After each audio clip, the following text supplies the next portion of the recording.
So weird. Like it was there, and then it was like, this device. Ugh, that's annoying. Like, that's not the rule. The rule is you either recognize it or you don't. But you don't recognize it and then decide, like, halfway through something that you don't anymore. I've had it with technology. Mm-hmm. So it's now in the USB that's on the other side of the computer.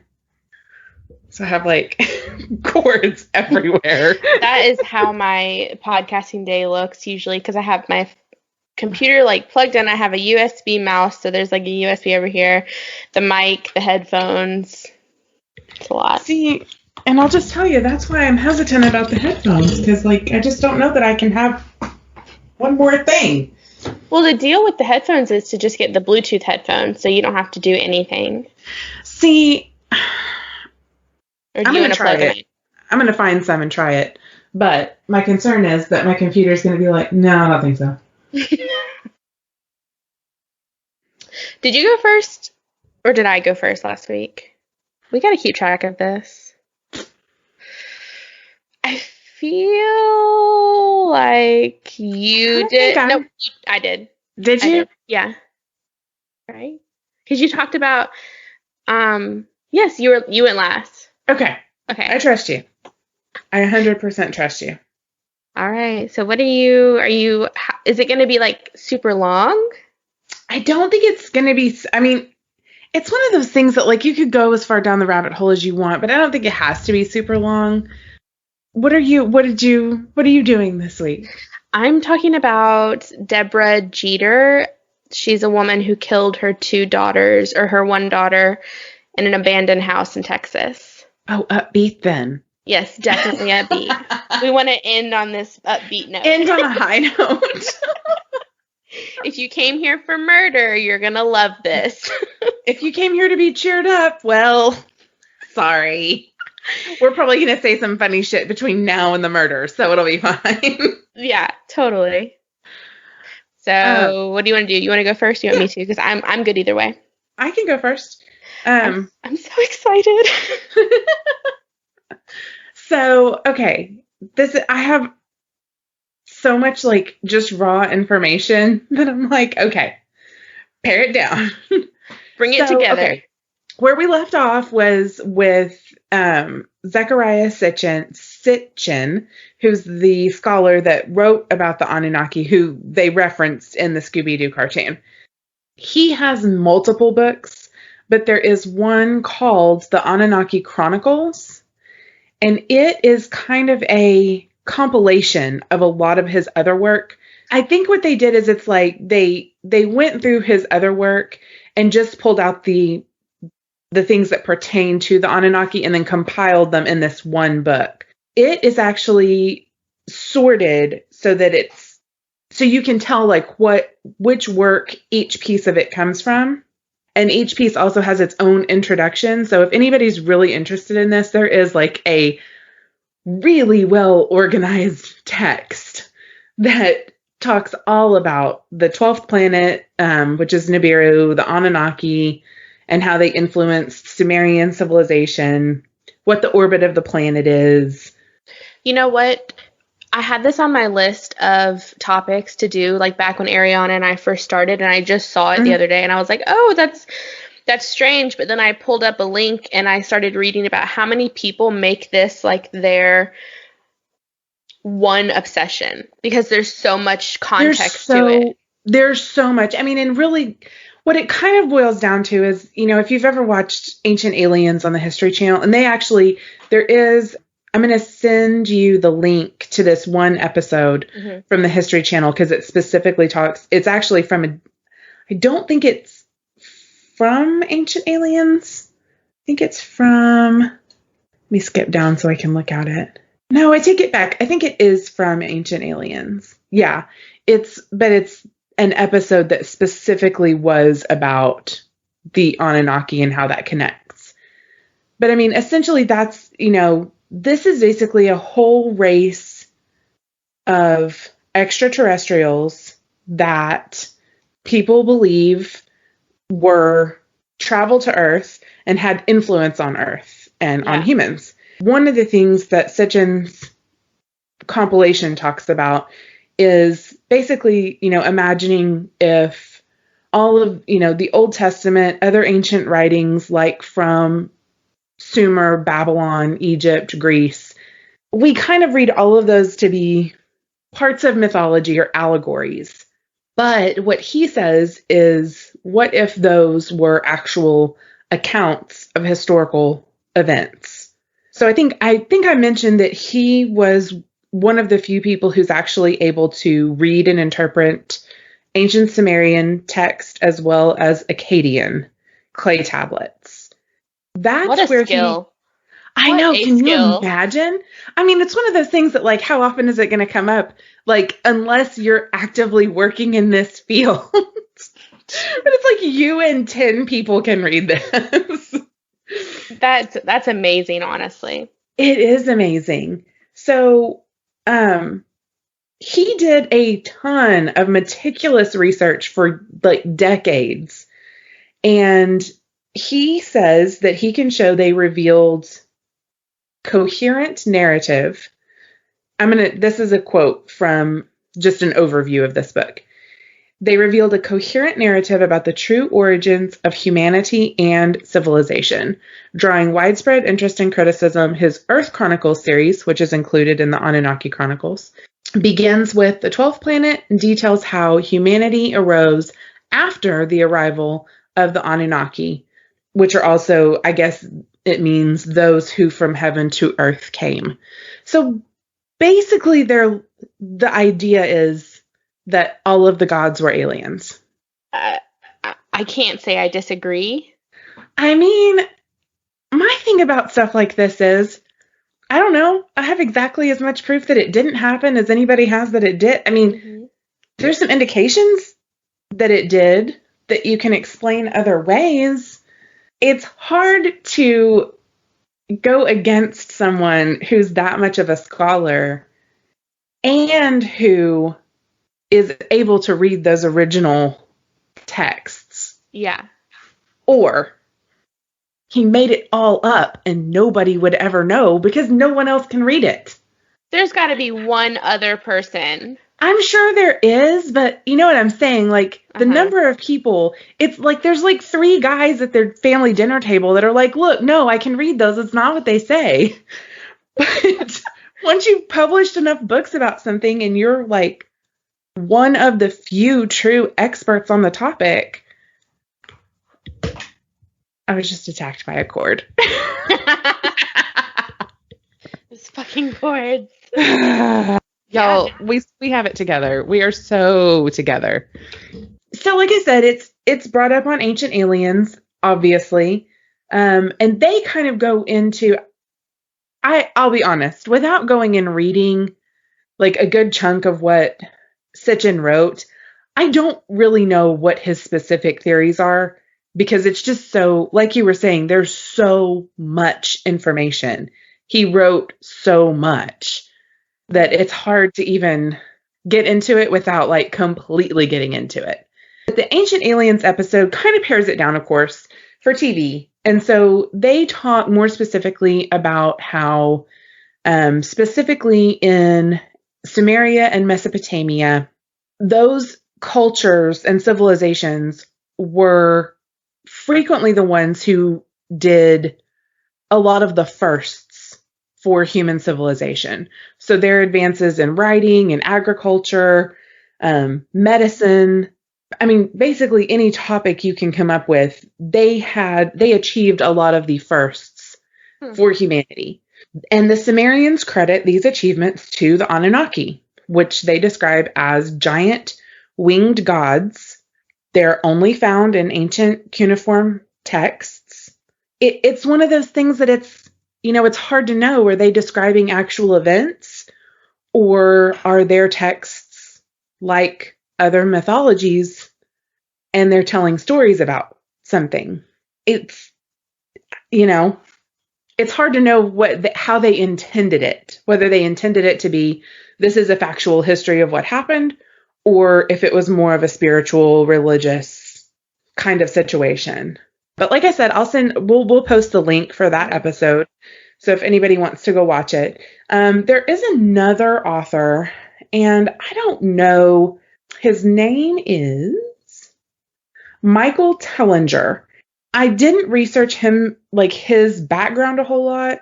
He's a scientist and a researcher and is frequently a guest on radio shows in the US, the UK, all over Europe. He wrote, his book is called Slave Species of the Gods, The Secret History of the Anunnaki and Their Mission on Earth. So he goes a little bit more into the idea that humans are actually descendants of the Anunnaki. Oh. His book talks about them basically creating humanity using parts of their DNA. Exactly. I'm sorry, you cannot see. I forget something. Like, we're on video, so I'm like shaking my head. So I can see her shaking her head like, what? Do you know, that makes me remember that. So you're a fan of My Favorite Murder, obviously. Yeah. Yes. So when Karen's always like, or Georgia's always asked Karen to explain her face. Yes. That's probably why, because they're sitting there talking to each other, having a conversation, and then they forget they're like exactly a non-visual podcast. Not visual. Yeah. So, Tellinger talks about, he goes into the archaeology and genetic evidence for his theory that the human species is actually descended from Anunnaki. And it mentions that parts of this he gets from Sitchin. So Sitchin is really, I guess, the authority on this topic. Again, because he's the guy who can read the Sumerian text.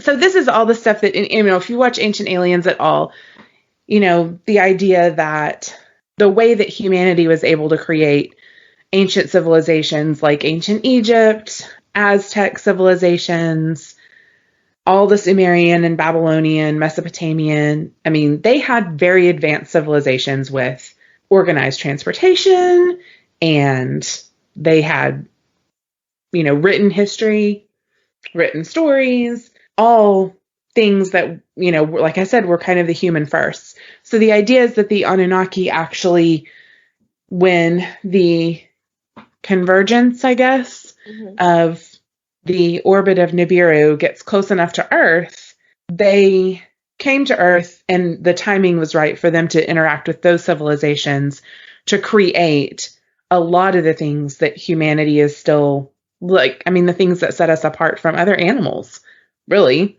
I don't know what I think.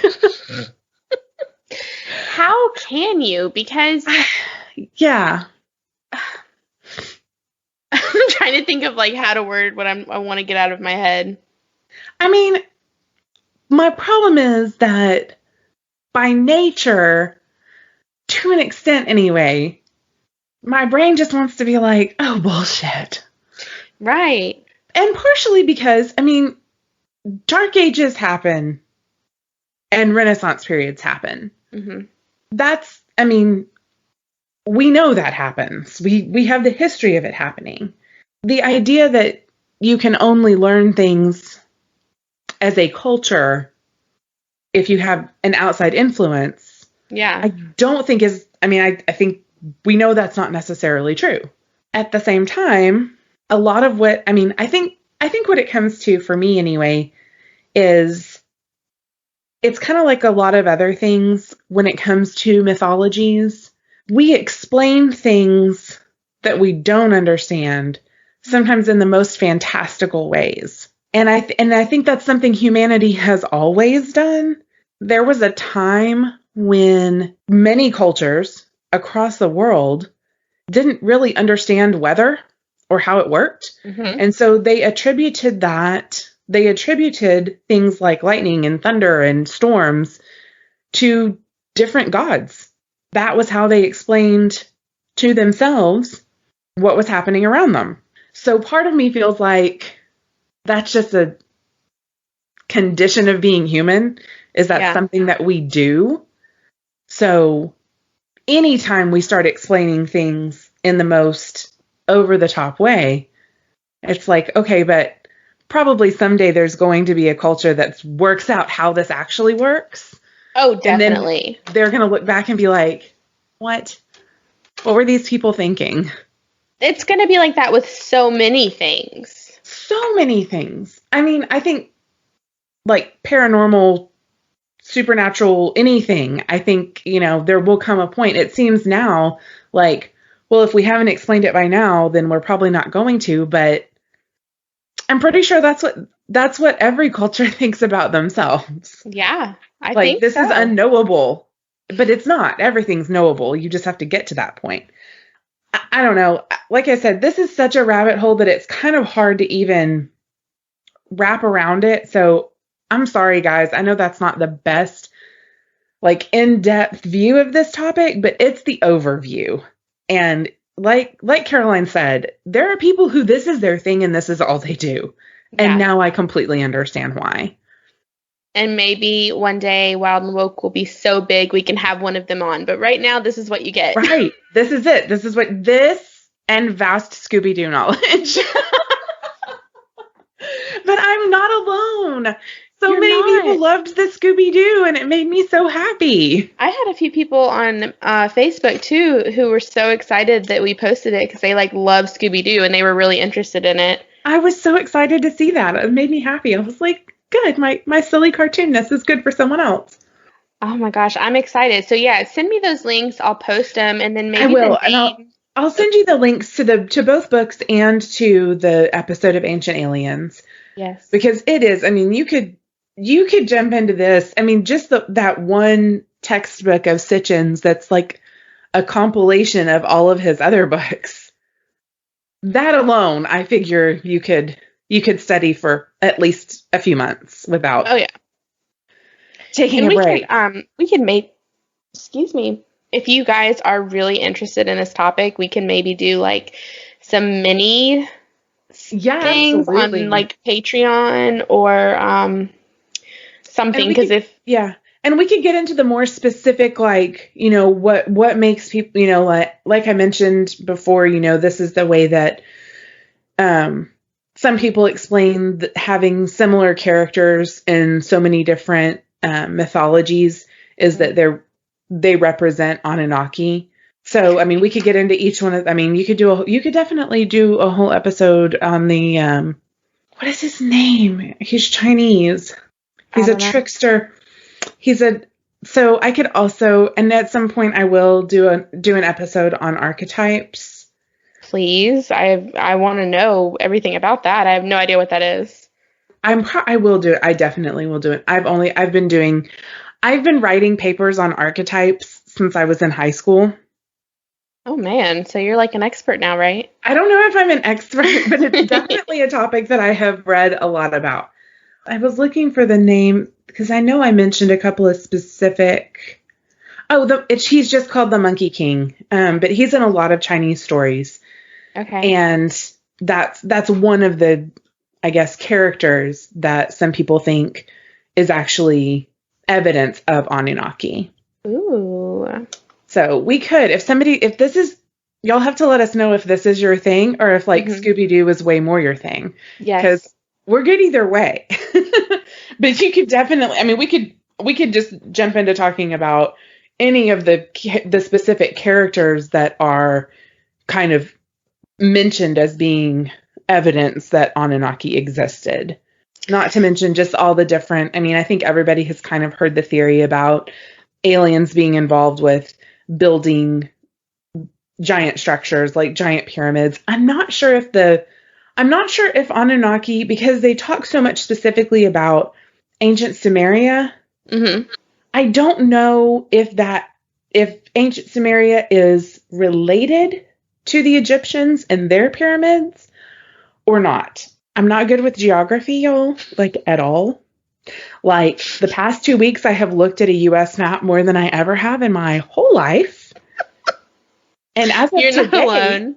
I can tell you where Georgia is, but mostly because it's blue and everything around it is red. Yeah, you're not alone. But that's none of my business. So yeah, I'm not, I know that there has been theories and discussions about ancient aliens being involved in building everything in ancient Egypt as well as those other places. I'm not clear on if they, and probably there's some people who say, yes, it's the same. Some people that say, no, it's not the same. Yeah. Like the same entities, I guess. So there's a million directions to go with this. So somebody has to tell us what you guys think is the most interesting. And if you guys don't, because we say like to tell us a lot, if you guys don't know where to contact us, our email is wildandwokepodcast@gmail.com. And that's honestly the best place to send us anything. Or, I mean, comment on our Instagram stuff, comment on our Facebook stuff. We both read that kind of obsessively. What? No. I'm not on there all the time. I don't hate my end of week average that pops up on my phone. It was like up 30% this week. I was like, mind your fucking business. Okay, so before I get into mine, I'm sorry, are you... Yeah, no, I mean, that's, like I said, this is one of those topics that could carry on, but like, there's just so many places for it to splinter off that I need to know what everybody's interest is in, because, you know, I don't want to do topics that everybody's just like, oh, again with this. I'm tired of it. I want to move on. But if this is y'all's thing and you want to hear more about it, then I want to research it so we can, you know, go into it a little deeper. So, like I said, Instagram, Facebook, email, whatever. Let us know what you guys think. What is that? You probably, I don't know. Did you watch Kim Possible ever? Yeah, I have watched a little Kim Possible. I didn't watch it religiously, but I have watched enough Kim Possible that her sound is one of the sounds on my phone. Call me, beat me if you want to reach me. Yeah. Do that to us. Yes, absolutely. Okay, so let's get into your murder. Well, before we do that, I have to tell you. Okay. So I'm in this conspiracy theory group that you and I are both in a lot because I see their post a lot. And I think I see their post so much because I see that like you've commented on it, so then I read it. Probably, but also they post a lot because there's a lot of members. There's a lot going on in there. Yeah.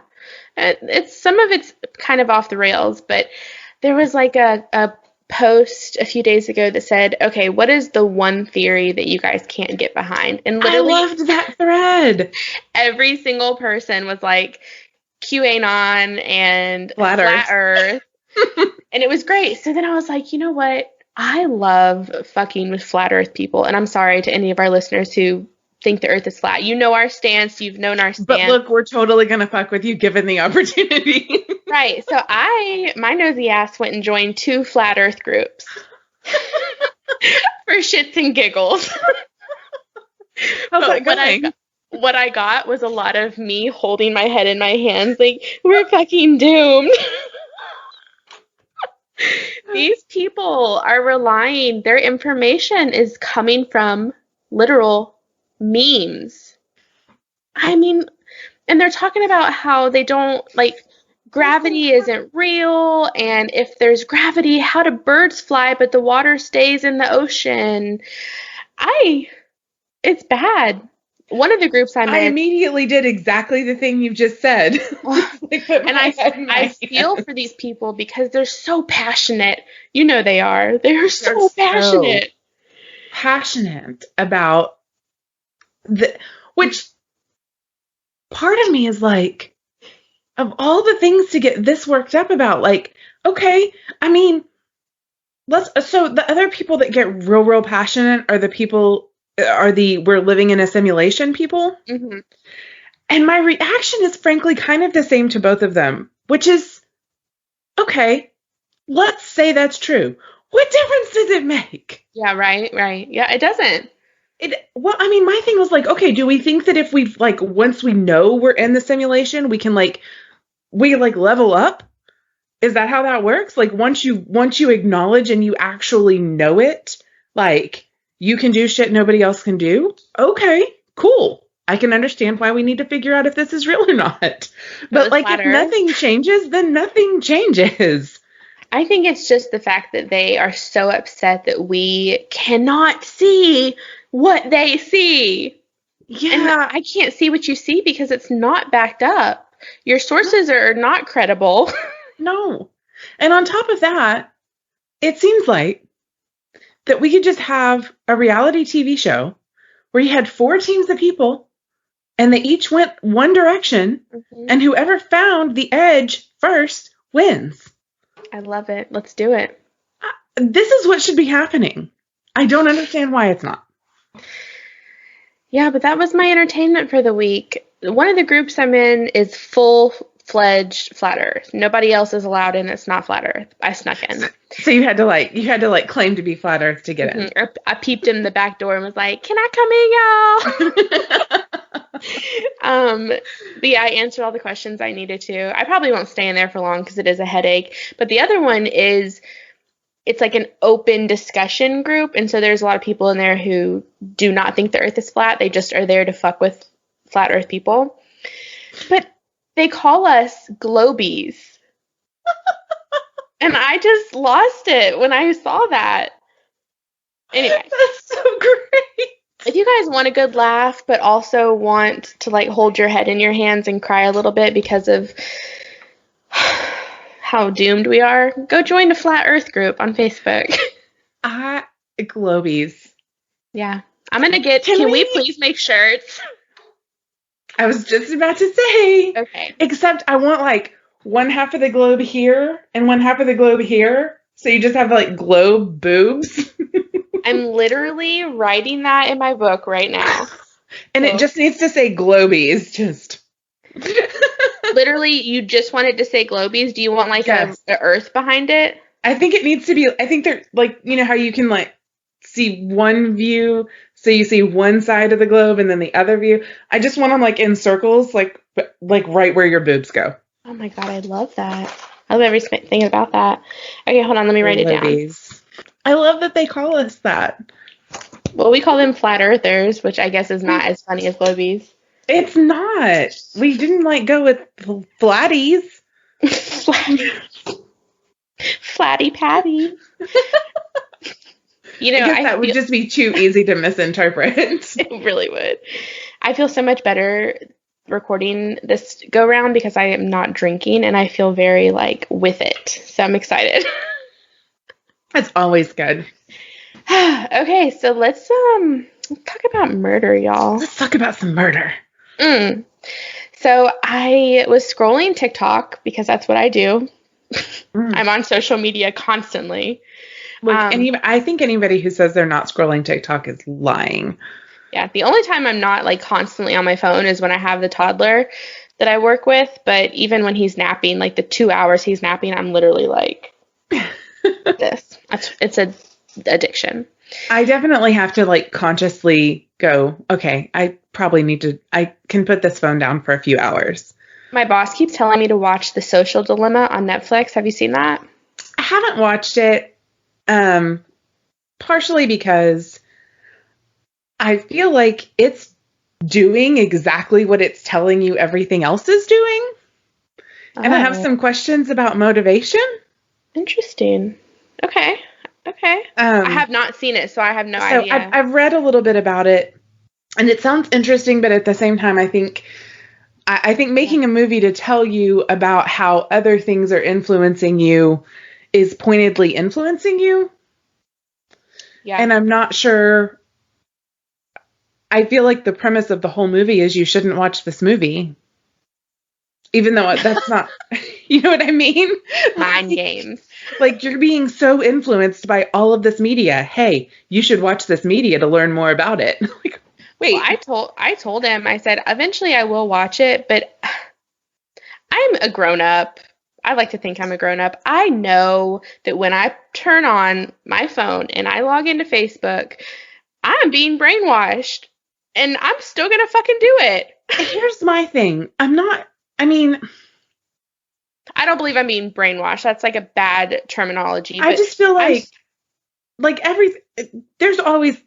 everybody has entertainment. I mean, every generation has its own unique version of entertainment. Yeah. So I don't think that being involved in social media is that much different than the generations that were mostly entertained by radio.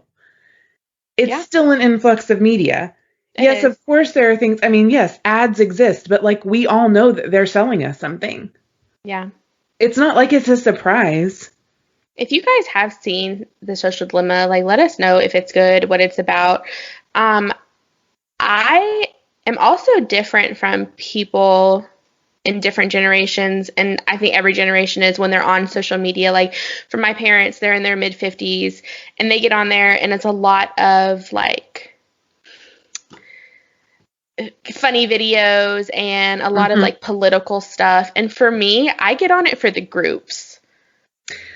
I'm kind of mixed. Yeah. I mean, Facebook is the place that I'm more likely to post political anything than any of my other social media. Oh, don't get me wrong. I post my fair share of political stuff, but yeah, I get on there to laugh mostly. And I feel like a lot of people don't have that. It's entertainment, and it's a good way to have all of my friends who are scattered all over the place accessible in one place. Yeah. That's, so it's got its pros and cons. And especially, it's kind of like you're all connected, but everybody can be connected when they can be connected. So it's not like one of my friends decided that he was going to get rid of all Facebook everything. So in the process, he deletes Facebook Messenger, where we had a group chat. So what does he do? Now we are all stuck in the holy purgatory hell of text group chat. Oh, Jesus. And I'm like, okay, here's the thing. When we had a group chat, I could turn off the notifications and just check it when I need to. You can't do that on your phone? I can, but you can't. It's not as easy to just pop in and kind of see what's happening. Like, you have to scroll back through and read all of these texts. It's insanity. And I'm like, see, this is why we have applications for this purpose. Like, I can't interact right now, but I want to interact. It's just going to have to wait. That's what's so good about it. It's like, I can go post something on your Facebook and you'll see it when you have time to see it, instead of it being a text that like you get the text and it's right there in front of you and you forget about it. That's what ends up happening to me. If I don't have time to see something when I get it, then 3 days later I'm like, oh, I think I was going to look at something. I always seem to get an influx of messages, like text messages, when I'm doing something, and I'll look at it and respond in my head, like think about what I want to say, put it down, and then I just completely forget. So I am a horrible texter. I respond in my head a lot and then forget to go back and actually send the response. Okay. Are we going to talk about murder? Like, yes, let's talk about murder. Okay. The whole point of all that social media stuff is because I was on TikTok and I saw this channel and it's called @ThisIs911, and I was like, yes.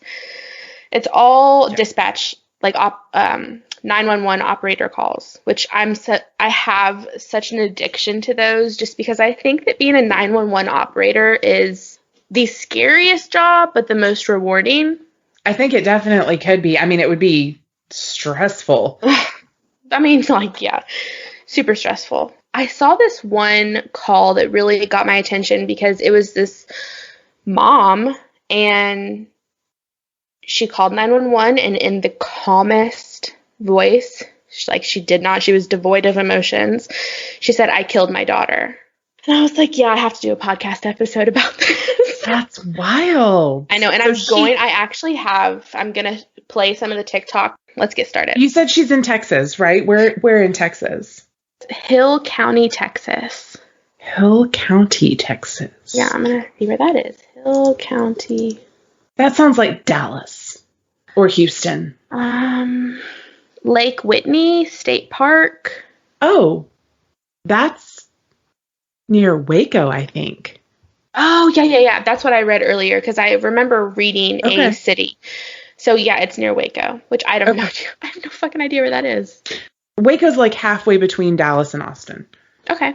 You mean everyone's not Texan and people don't just know this?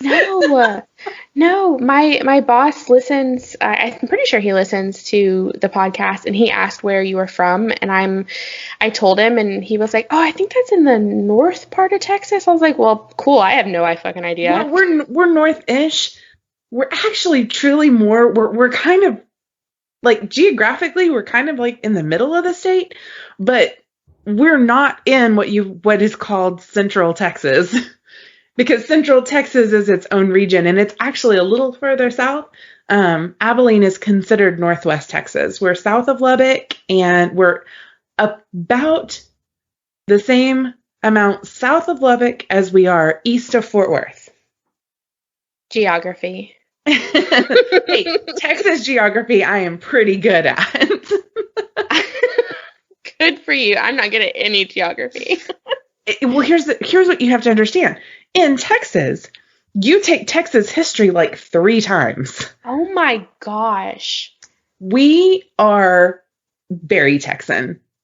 Okay, on May 27th, 2010, Debra Jeter, who was 33 at the time, was sentenced to life in prison without the possibility of parole for the murder of her 12-year-old daughter. The Jeter household was not a quiet or peaceful one. Debra and her husband Lester had an extremely toxic marriage, as well as the couple living in the house. Their daughters, Kirsten, who was 13, and Kelsey, who was 12, also lived in the house.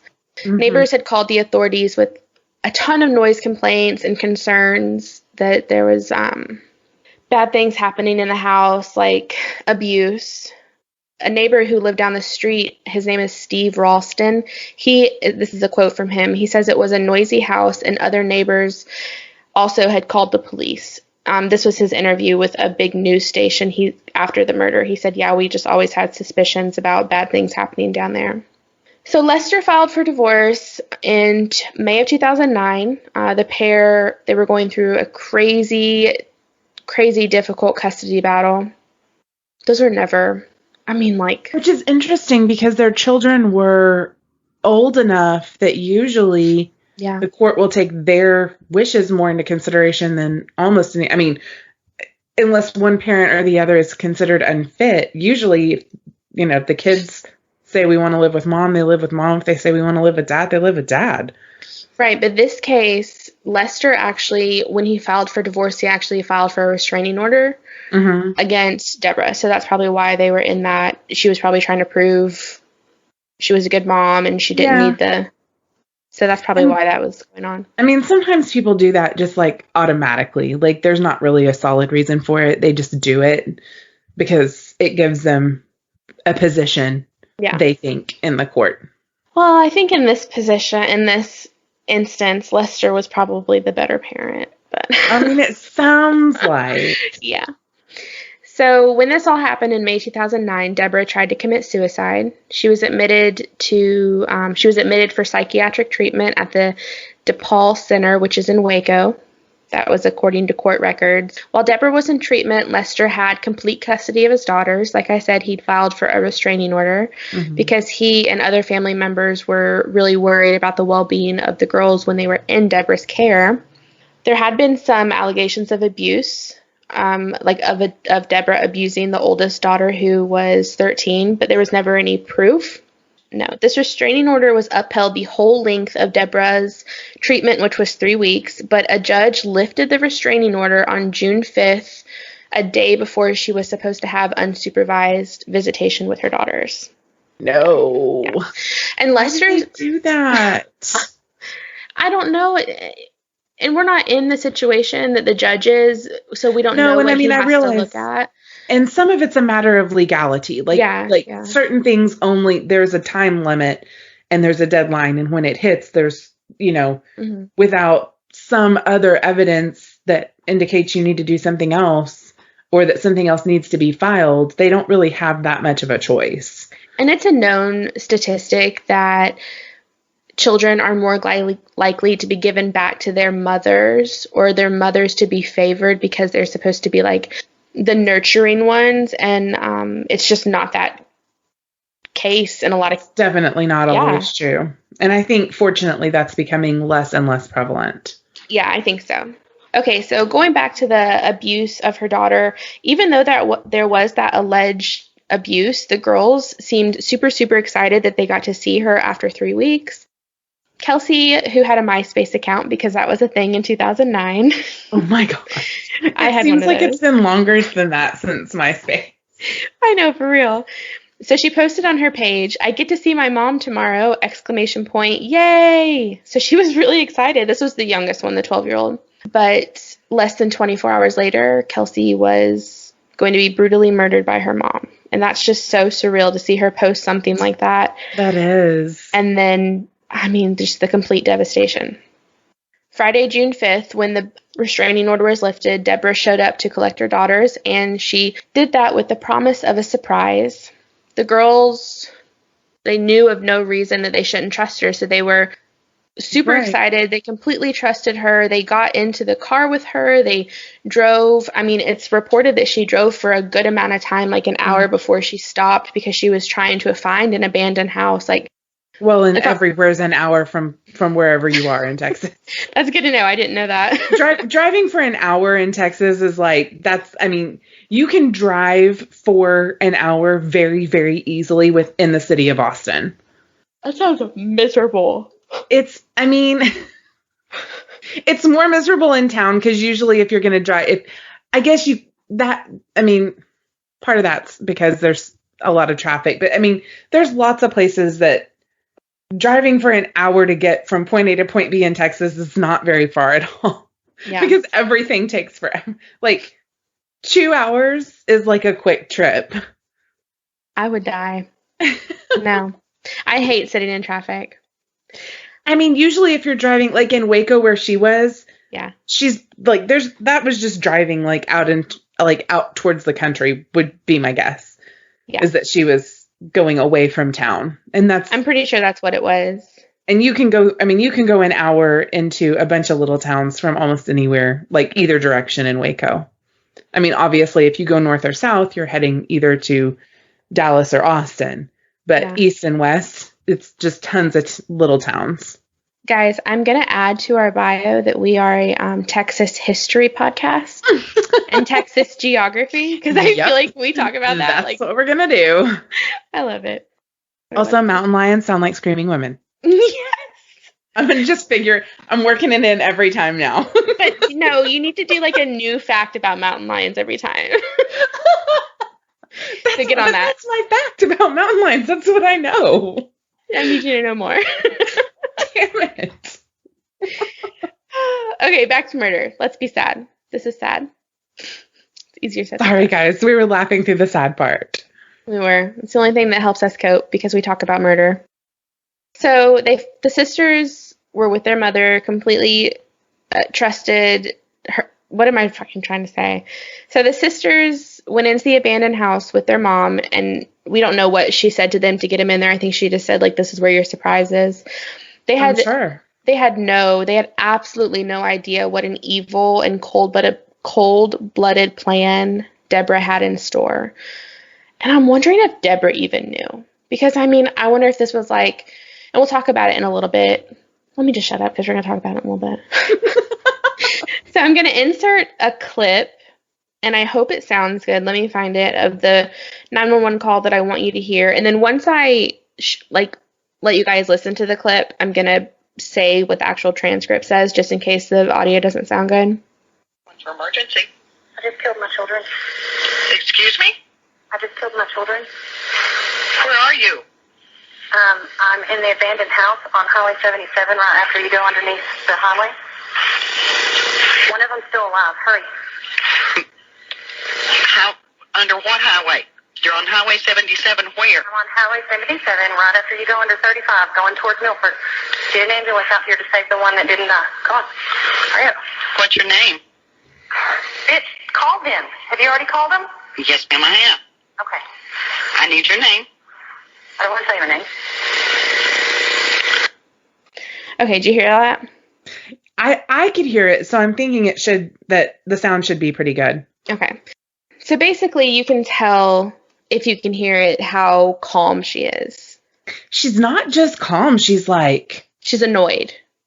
cavalier. Yeah. Like, I don't even know. There's a word. I can't even think of what it is right this second. We'll But think she's about it. she's so flippant. She's so flippant. I love that you know all these words. So I'm going to kind of read what the transcript says. So the operator says, "What's your emergency?" And Debra very calmly says, "I just killed my children." And the operator obviously was like, "Excuse me, tell me that again." Jeter says, "I just killed my children." Operator, "Where are you?" Jeter, I'm in the abandoned house on Highway 77 right after you go underneath the highway.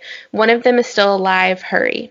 So chilling. So the operator asked Debra her name. Debra refused to give her name, and she refused to give her daughter's ages.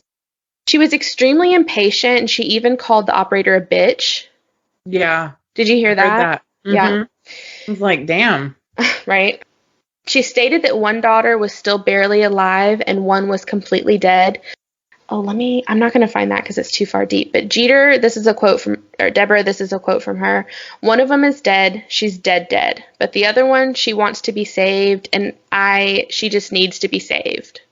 It's like she's feeling some kind of remorse because her daughter was begging for her life, and Debra decides to call 911, but she's also not trying to save her. She's just pacing around the house. It almost sounds like it almost sounds delusional, like, I don't want to give you my name. Mm-hmm. Like they're not going to know who she is. Exactly. She wants them to come get her child. I mean, I don't know if maybe she was planning to leave before they got there. But either way, I mean, at some point, if the child lives, they're going to know who she is. So giving her name wouldn't make any difference. But for some reason, like, she thinks that she shouldn't. She just sounds like she's not. She's not. All the dots are not connecting. They're not, for sure. You don't do something like this and have all your dots in a row. Ducks in a row, dots in a row, whatever. Let me listen to this audio and I'll cut this out. I just want to get to the part where she calls her daughter baby because it's super fucking creepy. Ew. Yeah. No, I'm not in my car. I'm in the house walking around. And one of them's still alive for real. She's asking to be saved, and I couldn't handle that. And so now She's in an abandoned house. it's been a long time. She might already die if she's bled out a lot. And hold on. What, baby? 77 is ready. What did you say? I want to talk to 911. She said, please say to her. The way she says "what, baby," like she's having a gives me normal chills. conversation. Like she didn't just try and slit her daughter's throat.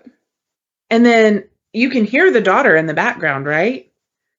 Yeah, you can hear her talking. I can't understand her, but I can hear that she responds. And so she's telling her mother, like, save me.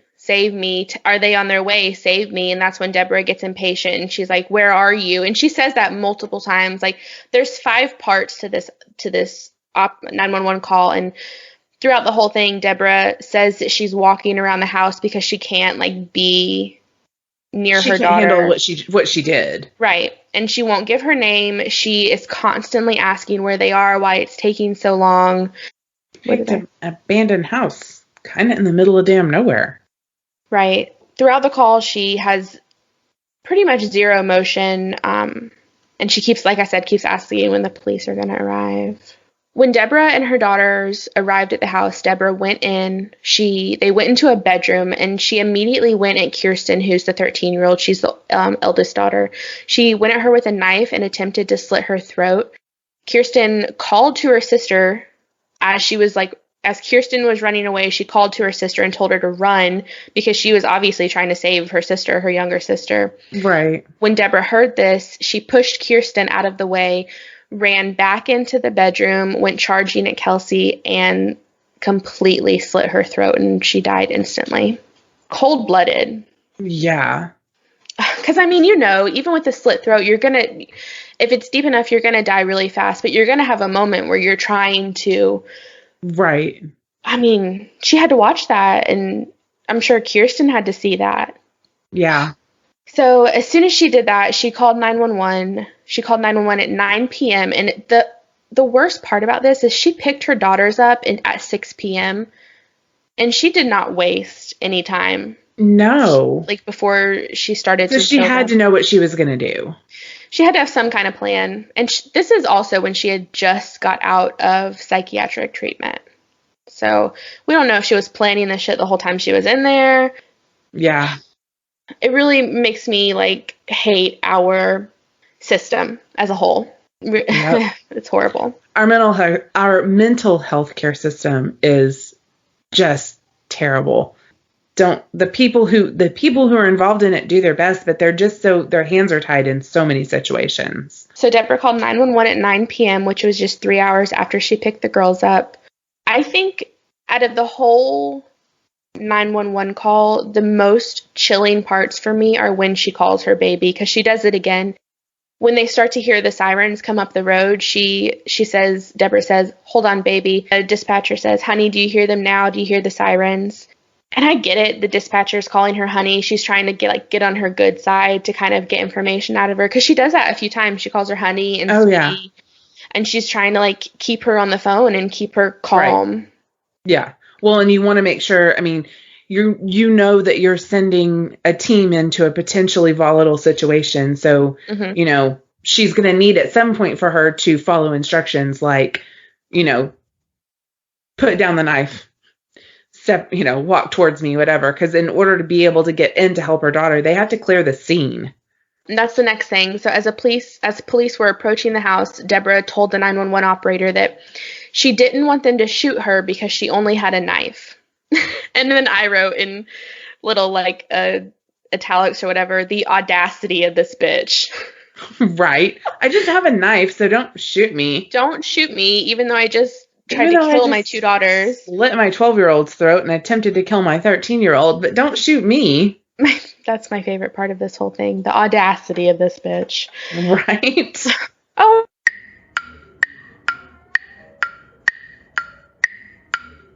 Like it freezes the screen for a second. So you were frozen in the, oh no. Oh, that's awesome. I should have taken a picture of it. I wish I would have. You should have. Okay, I'm pretty sure where I left off was the audacity of this bitch. It was the audacity of this bitch. So once the call ended, police are able to make it inside the house. They find Kirsten, who's clinging to life in the bedroom, while Kelsey is lying completely dead in the bathroom. Kirsten is immediately flown to a nearby hospital. She has a cut all the way across her throat. It did puncture her airway and it cut into her main arteries, but this girl was determined to stay alive and she made a full recovery. Wow. Debra was being held on suicide watch at her detention center. She was arraigned. My autocorrect arranged. She was arraigned on charges of capital murder and murder. Her bond was set to $1.5 million. What I think is so crazy about any of these cases of these moms that just kind of lose it all of a sudden is how normal their life is beforehand.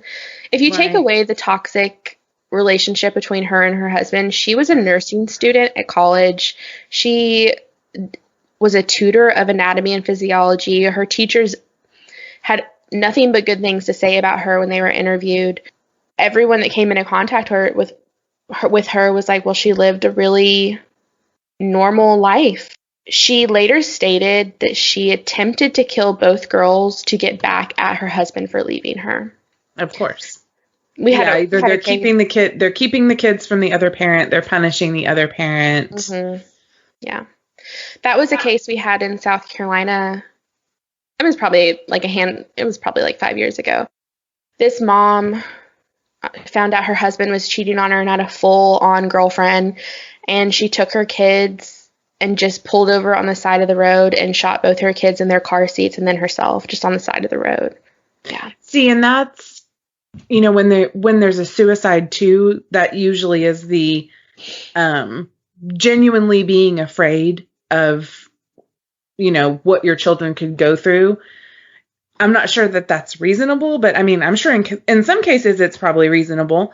Yeah. But I mean, this woman doesn't sound like she ever had any intention of killing herself.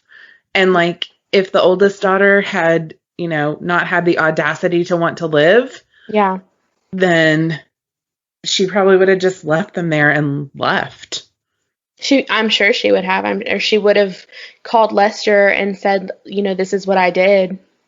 Maybe. Or she would have just taken off. I mean, she didn't want to give her name. Like, part of her was still thinking she was going to get away with it. She was still going to have a life after this.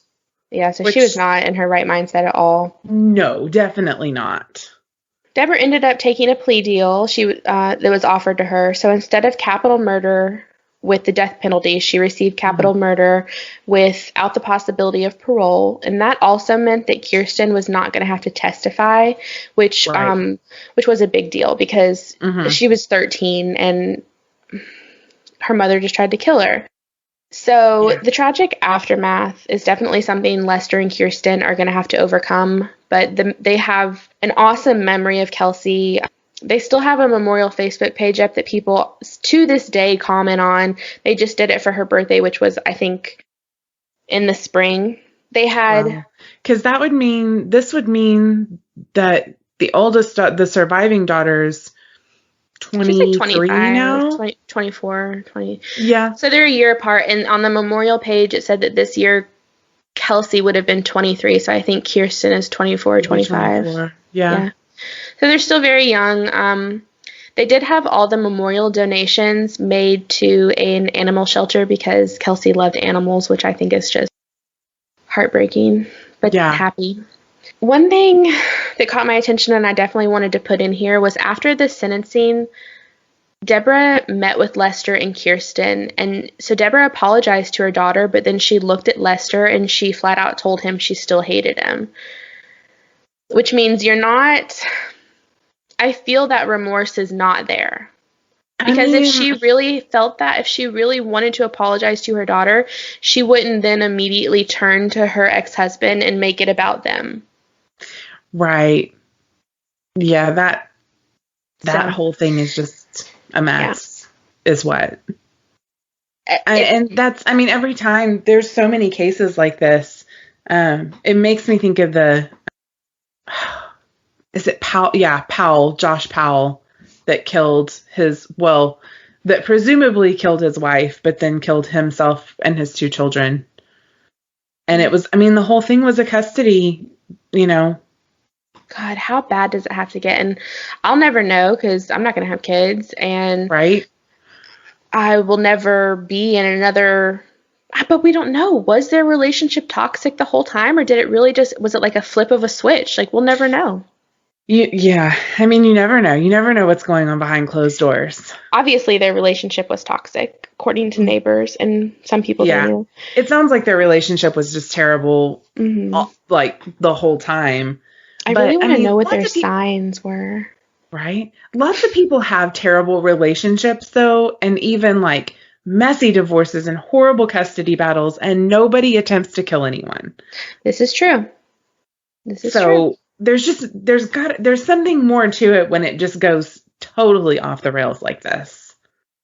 That's pretty much that case. I do want to end on a quote from Kirsten herself. So Kirsten today is 24, 25, and she is living a regular life. She's dating. She has a boyfriend. She's active on social media. I did actually find her social media. I'm not going to give it out because she requests not to, but I found it and I kind of scrolled through a little bit, and I'm going to end on this post that she made just because I think that it's important and it kind of makes you see that we talk about these cases, but the surviving people are real. Like these are real. This is her life. So this is what she posted. Yeah. I really appreciate the kind words you all have for me, but if you only know of me because you found my story on YouTube, do not message me or send me a friend request. Please respect my privacy. And this is on her personal page. And I just feel like that means that when her case started to get big, when true crime was popular, when it started to get popular, YouTubers were talking about it, and I did not get her permission to talk about this personally. And I'm assuming any other person who's made a podcast. Well, no, and you don't have, the thing is that no one has to have permission to talk about a news story.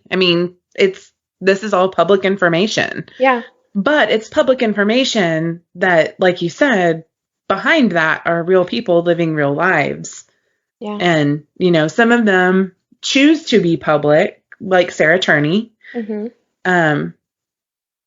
But I think, I think she would say that she did it only because she needed to find out, she needed help getting her sister's case noticed. And it worked.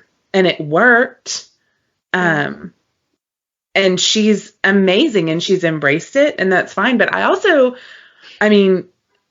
I've seen her talk and it just appears like I think it weighs on her. I think it's exhausting.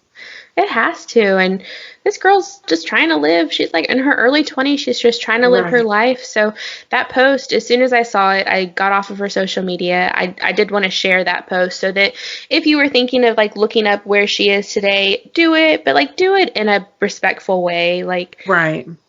You know, so that is the case of Debra Jeter and the abandoned house killing. So I'm going to post all of our sources, and you're going to give me the links to those books. Yes.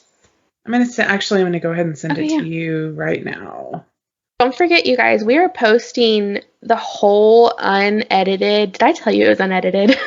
You did. I think that's a little insane, but I mean, if there's like horrible long pauses, I'll probably take those out, but anyway, you will have to pay for it if you want to see our beautiful faces and all the unedited glory, and that's on Patreon, which you guys should go check out. That's basically it. Do you have anything else to add to this episode that was not a shit show? No, I think everything that I had to add was an absolute shit show. So it goes back and forth each week. Last week I did not have my shit together and I was a shit show. And then this week I did not have my shit together. And my microphone didn't have its shit together. No. And the Anunaki are potentially stalking me now. We're looking into it. And we're going to make a shirt. It says Globies. I'm going to work on that like this week and this weekend because I think I can make that graphic and it'll be great. It will be great. I'm looking forward to that. And you have to buy it. All proceeds will go to us Globies. All proceeds to the Globies. All right. So follow us on Instagram at Wild and Woke Pod. Facebook is Wild and Woke Podcast. Go join our Patreon. We also have a link on our link tree to buy us a coffee.